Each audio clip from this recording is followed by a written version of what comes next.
All right, everybody. It's a day late, and it's probably going to be short, but it's Kaypacha with the weekly Pele report. 4 airplanes, 3 planes yesterday. I finally made it here to Thailand. This is the Samuai Pier Beach Resort here, and we're taking a boat out to the sanctuary for the workshop that starts tomorrow.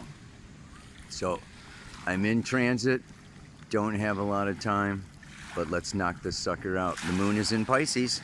Chaos. Everything gone bonker, wonker, donkers on ya? May not be too surprising. And it's going to stay there. It's going to hit Neptune, and then it's going to move into Aries on Friday. And she's going to be bopping on through Aries all the way till we have that full moon at 20 degrees. 14 minutes of Aries. And that is on Sunday. And then by Monday, she's going to be moving into Taurus. She's going to hit Uranus right over there. And she's going to be, doing all the oppositions through, she's going to hit Chiron and oppose Mars before that full moon, right? And then she's going to oppose after the full, and she's going to oppose Venus and Mercury. So, I don't know, it's all going on. I don't think I want to walk down there. Show you what? What am I going to show you down there? Let's just get these aspects knocked out. Saturday, and not just Saturday, but, the weekend. Friday, Saturday, Sunday. Venus opposite Uranus. Okay, so that's Venus in Scorpio, opposite Uranus in Taurus. And then, pretty much for all this week, it started last week when the sun, squared the nodes, squared Saturn on Monday. Now, he's going to go in and square Pluto. Ouch. Sun square Pluto. I mean, it's exact on Monday, but again, it's going to be all weekend. So this is like, get ready for the, I'll talk to you about what it means. Oh yeah, look at these guys are going for it, man. Double Yamahas. Oh yeah. Okay. Last but not least then, I think it's going to chill out a little bit more on Tuesday when Mercury comes into trine Neptune. All right. Those are the major aspects I want to be talking about today. And I'm just going to, go up to my room and sit on the porch or something because we got a boogie, but talk at you soon. Okay, well, I'm gonna give this a shot. I'm in a public place. Anything could happen. People could come along. Boats, people, planes, anything can happen around, this is planet Earth. It's unpredictable. Venus opposite Uranus. Even this camera's driving me nuts. The autofocus is weird. The light is weird. Like I don't want to move because the lighting's going to change and the focus is going to change. And there's a lot of things that could be very irritable right now. Freaking moon in Pisces coming around to Lilith and Neptune. It's easy to just kind of go. Oh man. But yeah, seriously, this is a very intense time period, and the intensity is not going to let up for quite some time. After the sun squares Pluto this week, okay, Mars comes around. Mars squares the nodes. Mars squares Saturn like around October 28th or so, squares Pluto around November 5th. I mean, we're in kind of a dark tunnel here. Okay, put on your headlamps,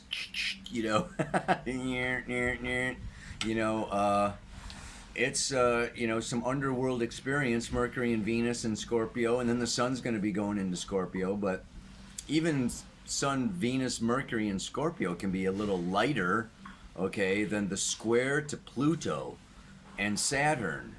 Because let's just look at it, Saturn, Pluto is like, the big bad guy, okay? I mean, I liken it to Donald Trump. Donald Trump is the perfect Saturn Pluto, okay? Saturn is form and structure, okay? And Pluto is power. And it's just a big ball of power. In some cases, we don't want to, what do we say? Confuse power with force, but they do have some things in common now, don't they? Yeah? But this is like, it's like a German tank, okay? It's like those road rollers, when they lay down a new road and they roll over it with those big huge rollers. That's the way I see Saturn and Pluto. And don't get in the way of one of those rollers or you will get flattened out right on the road. So Saturn and Pluto in Capricorn now, okay, and this is going on all through 2020, is just wanting to roll everything out. Like run over you, run over me, run over us. And it can be considered the dark force. So we're looking for Jedi Knights here.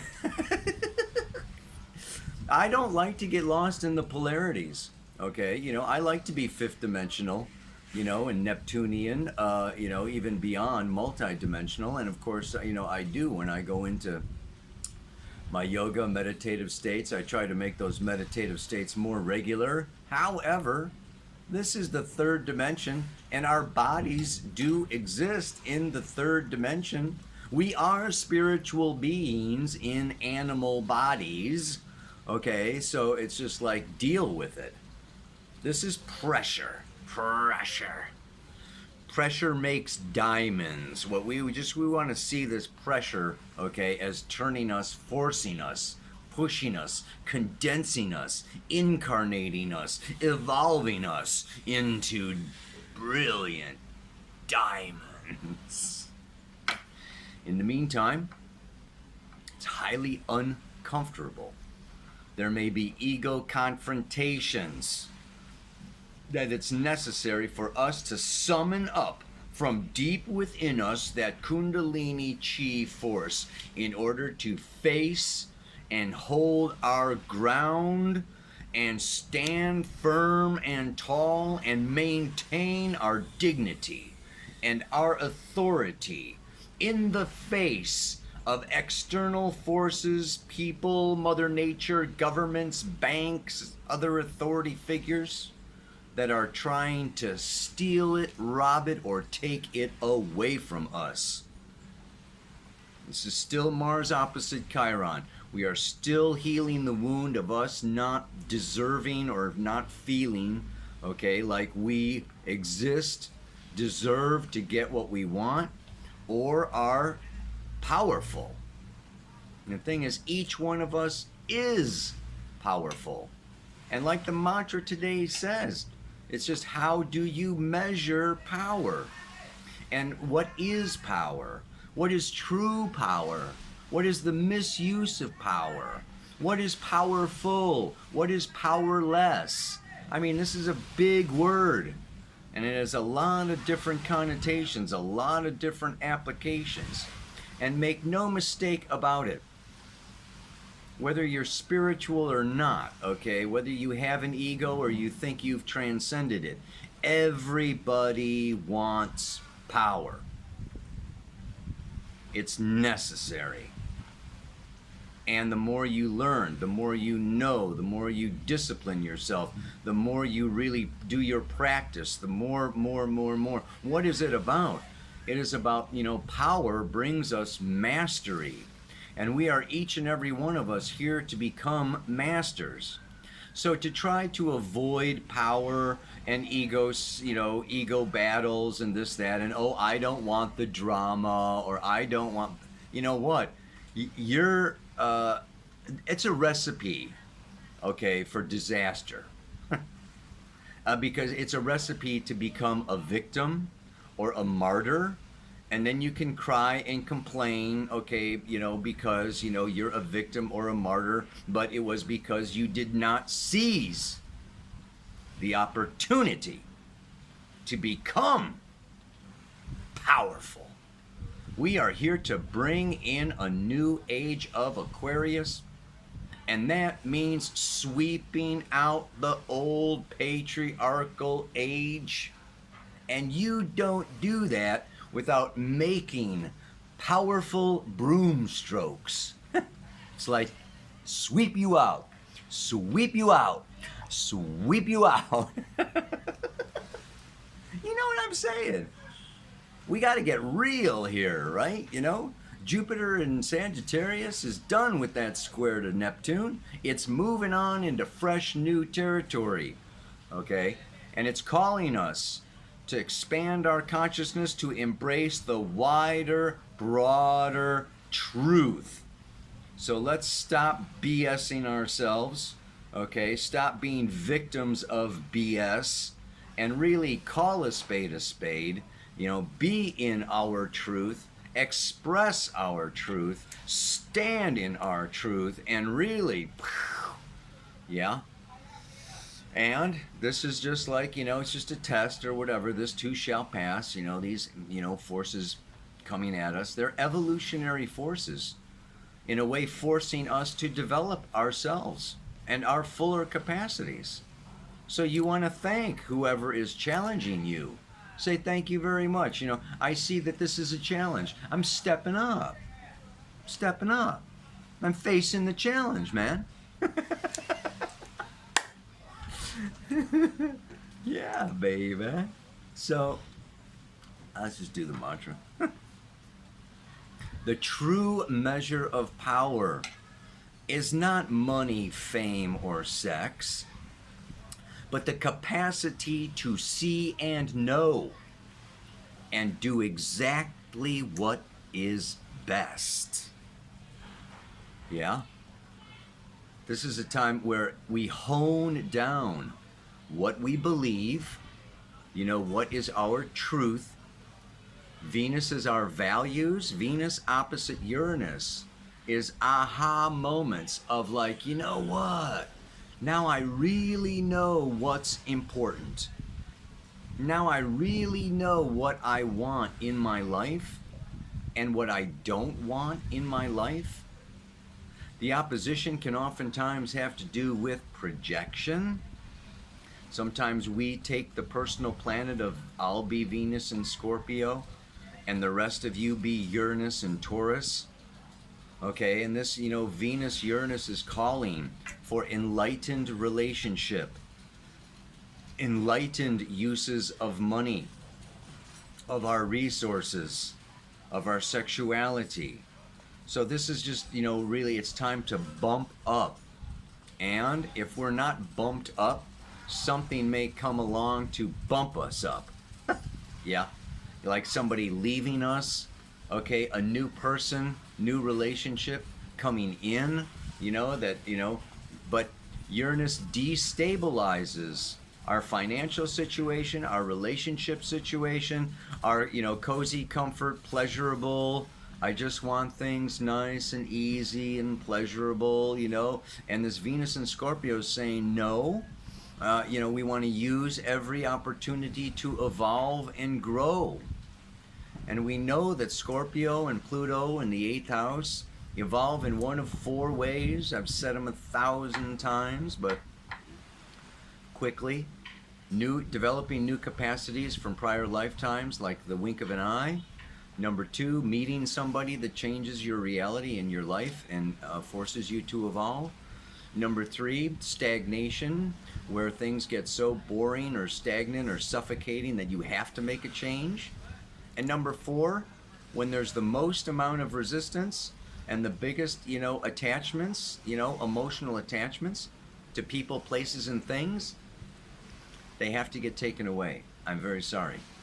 And that's when loss, betrayal, and abandonment come into our sphere of experience. So this can be a time when you're experiencing either one of those 4 as the Sun squares Pluto this weekend. Hopefully it's the better, where something new comes up in you and you become even more powerful and forceful and beautiful and, you know, step into mastery.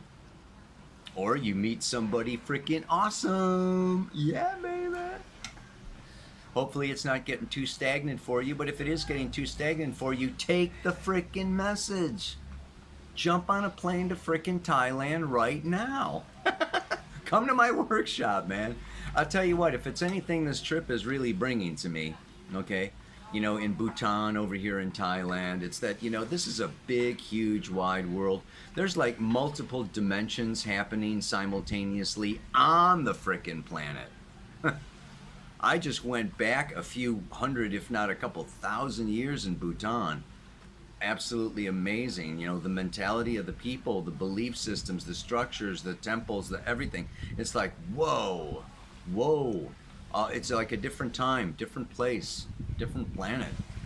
You know, and you got China, you got Russia, you got Africa, you've got all these different continents, the Eskimos in Siberia. You've got, I mean, the vast, okay, expansive opportunities for life experience are not to be underestimated. Jupiter is in Sagittarius. This can be a time, okay, for you to be heeding the call to get out of the box. And the box can be a value system. The box can be an economic system. The box can be a political system. The box can be any, you know, a relationship. I mean, there are so many boxes, you'd think it was Christmas.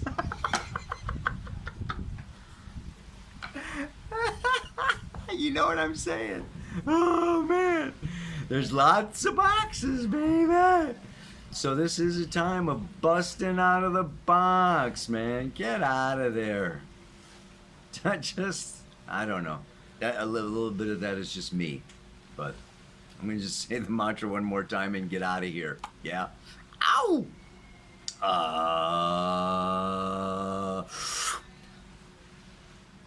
The true measure of power is not money, fame, or sex, but the capacity to see and know and do exactly what is best.